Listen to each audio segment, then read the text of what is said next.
வணக்கம் நண்பர்களே.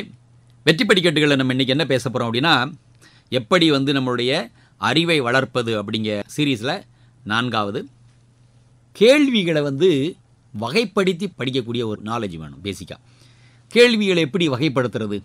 இப்போ எந்த ஒரு தேர்வுக்கு நீங்கள் எழுத போனாலும் அந்த தேர்வுக்கு நம்ம என்ன சொல்லியிருக்கோம், ஃபஸ்ட்டு பார்ட் நீங்கள் சிலபஸ் பார்க்கணும். அதுக்கு அடுத்த பார்ட் என்ன பண்ணணும், ப்ரீவியஸ் இயர் கொஸ்டின் பார்க்கணும். அப்போ சிலபஸ் பார்க்கையில் ஃபுல் சிலபஸ் வந்துருச்சு. கொஸ்டின் பார்க்கையில் அட்லீஸ்ட் 3-4 கேள்வித்தாள்களை தொடர்ந்து பார்த்தீங்கன்னா, ஒரு 100 கேள்வி 200 கேள்வியை தொடர்ந்து நீங்கள் பார்க்கையில் ஒரு அறிவியலில் என்னென்ன மாதிரி எப்படி கேள்வி வந்திருக்கு, பொருளாதாரத்தில் என்னென்ன மாதிரி கேள்விகள் வந்திருக்கு, அரசியல் அறிவு பொலிட்டிக்கல் சயின்ஸில் அது என்னென்ன மாதிரி கேள்விகள் வந்திருக்குன்னு பார்த்தீங்கன்னா, சிஸ்டம் ஆஃப் கொஸ்டின் ஒன்று ரொம்ப சிம்பிளாக இருக்க மாதிரி இருக்கும். இன்னொன்று, ஐயோ இந்த மாதிரி நான் கேள்விப்பட்டதே இல்லையே அப்படிங்கிற மாதிரி ஒரு கேள்வி வரும். நார்மலாக இந்த சிவில் சர்வீஸில் ரொம்ப காமனான ஒரு விஷயந்தான். சிவில் சர்வீஸில் 100 கொஸ்டினில் எவ்வளோ பெரிய சூப்பரான ஆளாக இருந்தாலும் சரி, ஃபஸ்ட்டு டைமில் நீங்கள் அடிக்கிற ஆளை பார்த்தீங்கன்னா ஒரு 50 கேள்வி தான் அடிக்க முடியும் உங்களால். அதான் தெரியும். அதுக்கப்புறம் ஃபுல்லாக டாஸிங் தான், எவ்வளோ பெரிய டேலண்டாக இருந்தாலும். ஏன்னா எங்கே இருந்தால் அந்த கேள்வி எடுக்கிறாங்கன்னே தெரியாது. காரணம் லிஸ்டட் கொஸ்டின். நம்ம ஏற்கனவே பேசுகிறோம், what is called listed question. ஒரு கேள்வி இருக்கும், அந்த கேள்வியில் 4 ஸ்டேட்மெண்ட் இருக்கும். அந்த ஸ்டேட்மெண்ட்டு கீழே அடுத்து கேள்வி இருக்கும். 1 4 ரைட்டு, 2 3 ரைட்டு, எவ்வளோ குழப்பம் இருக்கும். அதில் என்னென்னா, ஒரு ஸ்டேட்மெண்ட்டை நீங்கள் எலிமினேட் பண்ண முடியும், ஆனால் இன்னொரு ஸ்டேட்மெண்ட்டை எலிமினேட் பண்ணுறதுக்குள்ளே விடிஞ்சு போயிடும். அங்கே தான் உங்களுடைய memory recalling capacity will play a big role. அதனால அறிவு அந்த மாதிரி வளர்க்க சொல்கிறோம், சரிங்களா? அதனால் ப்ரீவியஸ் இயர் கொஸ்டின் பார்த்த உடனே ரொம்ப எளிதான கொஸ்டின், ஒன்றுமே ப்ரிப்பேர் பண்ணாண்டா, அப்போ ஆன்சர் பண்ணிடலாம் அப்படின்னு ஒன்று இருக்கும். அப்புறம் வெரி ஈஸி, அப்புறம் ஈஸி, அப்புறம் டஃப். இந்த மிக எளிது 20 20 40 கொஸ்டின் 40% ஈஸி சொல்லிட்டேன். இவன் ஒன்றுமே பண்ண தேவையில்லை, எந்த ப்ரிப்பரேஷனும் இல்லாமல் அந்த மிக எளிதுங்க ஒரு கொஸ்டினை எல்லாருமே ஆன்சர் பண்ணணும் 20%. அப்புறம் எளிது கொஞ்சம் ப்ரிப்பரேஷனு.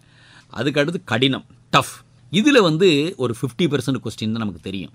ஸோ 60 கேள்வியில் 50 தான் தெரியுது. அடுத்த கொஸ்டின் வெரி டஃப். அதுக்கு அடுத்த question very very tough. You can even think of touching the question. இப்படி தான் கொஸ்டின் ஃப்ரேம் ஆகிருக்கும், சரியா?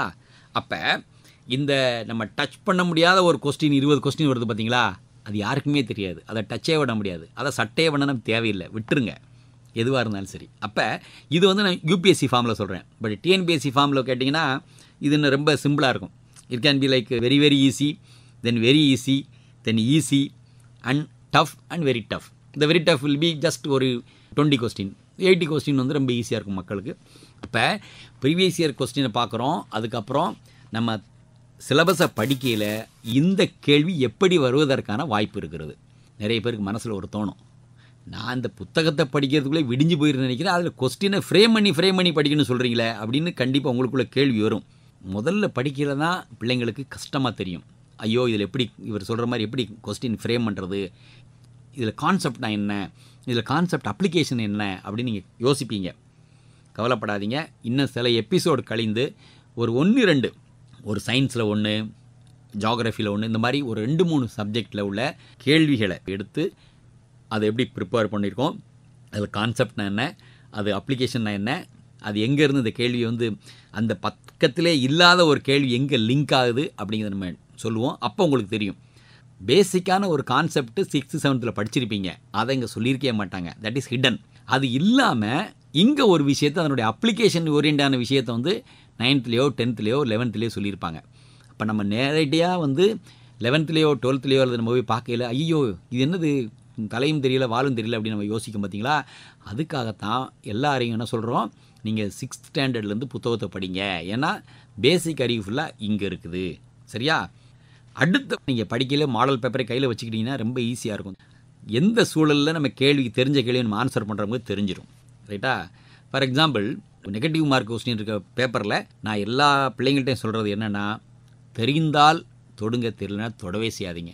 அப்போ ஃபஸ்ட் ரவுண்டு பார்த்து நீங்கள் ஆன்சர் பண்ணிட்டு வருவீங்க, செகண்ட் ரவுண்டு இன்னும் கொஞ்சம் ஒர்க் அவுட் பண்ணுவீங்க, தேர்ட் ரவுண்டு இன்னும் கூட கொஞ்சம் ஒர்க் அவுட் பண்ணுவீங்க. ஏன் இதை ஒர்க் அவுட் பண்ண சொல்கிறேன்னா, படிப்பில் இந்த மாடல் பேப்பரை ஏன் படிப்பில் வைக்க சொல்கிறேன் அப்படின்னா, நீங்கள் ஒரே வரிசையாக போய்கிட்டே இருப்பீங்களா, மண்டை போட்டு உடச்சிக்கிட்டு இருப்பீங்க. ஒரு 80வது கேள்விக்கு அப்புறம் 10 கேள்வி உங்களுக்கு தெரிஞ்சிருமா இருக்கும். அதனால் முதல் ரவுண்ட்லேயே 100 கேள்வி வரைக்கும் ரவுண்ட் அடிச்சிட்டிங்கன்னு வச்சுக்கோங்க. அப்போ மறுபடியும் ரிவிஷன் ஈஸியாக இருக்கும். இங்கே பிள்ளைங்க ஒரு தவறு பண்ணுவாங்க, மாற்றி ஆன்சர் பண்ணிடக்கூடாது. நம்ம ஏற்கனவே ஒரு எபிசோடில் கிளியராக பேசியிருக்கோம். என்ன பேசியிருக்கோம்? டின்னு திங்க் பண்ணுவோம், பியில் மார்க் பண்ணிடுவோம். அந்த எபிசோடை பாருங்கள், ரொம்ப கிளியராக இருக்கும். எனவே இந்த கொஸ்டின் ஃப்ரேம் எப்படி ஆகுது அப்படிங்கிறத படிக்கும் பொழுதே, மறுபடியும் சொல்கிறேன், படிக்கும் பொழுதே இது இந்த மாதிரி வர்றதுக்கான வாய்ப்பு இருக்குது, இந்த மாதிரி வர்றதுக்கான வாய்ப்பு இருக்குது அப்படின்னா வகைப்படுத்தும் திறன். இந்த வகைப்படுத்தும் திறன் எப்போ வரும் அப்படின்னா, நீங்கள் ஏற்கனவே பல முறை நம்ம சொன்னது மாதிரி மாடல் டெஸ்ட் பேப்பரை எழுதி பார்த்துருந்தா மட்டும்தான் வரும்.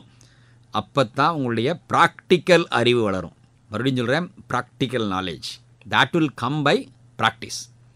ஸோ இந்த 4 எபிசோடில் அறிவை வளர்த்தோம், படித்தோம், நம்மளுடைய மொத்த அறிவை வந்து சிறுக சிறுக சேமித்தோம், கேள்விகளை அனலைஸ் பண்ணி ஒன்றொன்னே ஆர்டர் பண்ணோம், ப்ராக்டிஸ் பண்ணோம், பெர்ஃபெக்ட் பண்ணோம், அப்புறம் எக்ஸாம் அருமையாக எழுதணும். ஸோ இதுதான் நம்முடைய ப்ரிப்ரேஷன் ஸ்ட்ராட்டஜி. நன்றி. இந்த வீடியோ உங்களுக்கு பிடிச்சிருந்தா லைக் பண்ணுங்கள், ஷேர் பண்ணுங்கள், கமெண்ட் பண்ணுங்கள்.